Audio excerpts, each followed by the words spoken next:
ভাই কি অবস্থা আপনাদের কলকাতার? ভাই কলকাতার ব্যাপারে এখন আপাতত যেটা হচ্ছে, কলকাতা আর আগের কলকাতা নেই।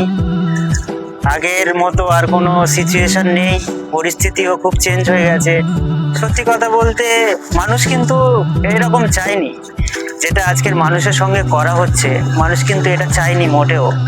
মানুষকে ভালো বলে, মানুষের সঙ্গে ভালোভাবে মিশে আপনারা যে ভোটটা নিয়ে মানুষের সঙ্গে এত খারাপ আচরণ করছেন, গরিবের পেটে এত লাথি মারছেন, গরিবের সঙ্গে দুর্ব্যবহার করছেন, গরিবদেরকে শাসনে রাখার চেষ্টা করছেন। আচ্ছা, এই গরিবরা তো আপনার ভোট দিয়ে জিতিয়েছিল, নাকি আপনি অন্য কোথাও থেকে ভোট নিয়ে এসেছিলেন? যারা ভোট দিয়েছিল তারাও পশ্চিমবাংলার, যারা ভোট দিয়েছিল তারা গরিব মানুষ। তো আপনার কাছে একটা অনুরোধ থাকবে, গরিবদেরকে ভালোবাসুন, গরিবদেরকে মানুন, গরিবদেরকে শ্রদ্ধা করুন। কারণ গরিব মানুষ চাইলে অনেক কিছু করতে পারে। যেমন আপনার মতো মানুষকে, গরিব মানুষ কিন্তু আজকের আমাদের হচ্ছে গিয়ে সিএম বানিয়েছে।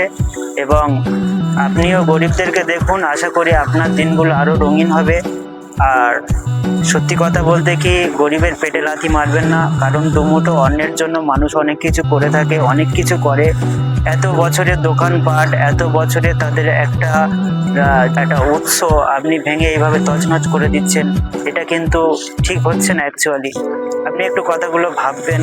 আপনারা সবাই বলছি যে মোটামুটি আপনারা আন্দোলন করতে থাকেন, লড়াই করুন, ঠিক আছে? এটা আমাদের বেঁচে থাকার লড়াই। আর নতুন সরকারের কাছে আস্থা রাখুন, সরকার যেন এরকমটা আর কোনো রকম ভাবে না ব্যবহার করে। আপনারা সবাই ভালো থাকবেন, ধন্যবাদ।